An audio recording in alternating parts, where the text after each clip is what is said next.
ആവശ്യമില്ലാതെ നമ്മളെ ലാളിച്ചും കൊഞ്ചിച്ചും വഷളാക്കുന്ന ഒരാൾ നമുക്ക് എന്താണേലും കൂടെ കാണുമല്ലോ. എൻ്റെ ആളാട്ടോ നിൽക്കുന്നത് എൻ്റെ ഏട്ടൻ. ഏട്ടനെ ആവശ്യമില്ലാതെ ഒരുപാട് പ്രോത്സാഹിപ്പിച്ചും ഭക്ഷണം കഴിക്കാൻ നിർബന്ധിച്ചും എന്നെ ഒരുപാട് വഷളാക്കുന്നുണ്ട്. പണ്ടൊക്കെ ആണെങ്കിൽ എനിക്ക് ഭക്ഷണം കഴിക്കാമെന്ന് വെച്ച് കഴിഞ്ഞാൽ വലിയ എന്തോ ജോലി ചെയ്യണ പോലൊക്കെ ആയിരുന്നു. ഭയങ്കര മടിയാണ് കഴിക്കാൻ. പക്ഷേ ഇപ്പം ഞാൻ അങ്ങനെ അല്ല കേട്ടോ. ഇടയ്ക്കിടയ്ക്ക് എനിക്ക് എന്തെങ്കിലും കഴിക്കണം എന്നുള്ളൊരു തോന്നൽ വന്നുകൊണ്ടേയിരിക്കും. എൻ്റെ മനസ്സിൽ ആ ഒരു തോന്നൽ വരുമ്പോഴേക്ക് ഏട്ടൻ അതെങ്ങനെയും മനസ്സിലാക്കും. കാരണം ഞങ്ങൾക്ക് രണ്ടുപേർക്കും ഏകദേശം ഒരേപോലെയൊക്കെയാണ് ഇപ്പം തോന്നലുകളൊക്കെ, ഭക്ഷണം കഴിക്കുന്ന കാര്യത്തിൽ പ്രത്യേകിച്ച്. അങ്ങനെ ഒരു തോന്നൽ തോന്നിയപ്പോൾ ഞങ്ങൾ വന്ന കേട്ടോ ഇങ്ങോട്ട്. ഈ ഒരു ചിക്കൻ ഫ്രൈക്ക് വേണ്ടി മാത്രമാണ് ഞാൻ കടയിൽ കയറുന്നത്. എന്താണെന്നറിയില്ല, ഇതിന് ഭയങ്കര ടേസ്റ്റാണ്. എനിക്ക് ഭയങ്കര ഇഷ്ടമാണ്. ഫസ്റ്റ് ടൈം കഴിച്ചപ്പോൾ എനിക്ക് ഇഷ്ടപ്പെട്ടില്ല.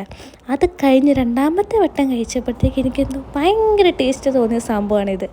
ഇപ്പം ഇതേണ്ട കൊച്ചിനെ ഞാൻ ചെറുതായിട്ട് പഠിപ്പിച്ച് കൊടുക്കുന്നുണ്ട്. ഒരുപാട് പ്രോത്സാഹിപ്പിക്കുന്നില്ല, കാരണം അത് പിന്നെ നമുക്ക് തന്നെ പണിയായാലോ. ഇടയ്ക്കിടയ്ക്ക് അത് വേണമെന്ന് പറഞ്ഞു കഴിഞ്ഞാൽ എപ്പോഴും നമുക്ക് പോകാൻ പറ്റുന്ന സ്ഥലമാണെങ്കിലല്ലേ പോകാൻ പറ്റൂ.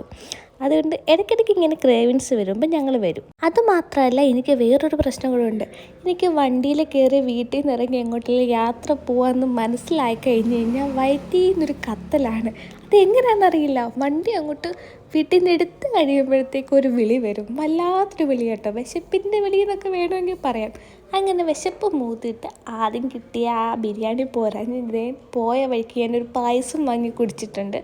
ഈ സത്യം പറയാമല്ലോ, എൻ്റെ ആക്രാന്തം മൂത്ത് വാങ്ങിച്ചതാണ്. 10 പൈസയ്ക്ക് കൊള്ളത്തില്ലായിരുന്നു.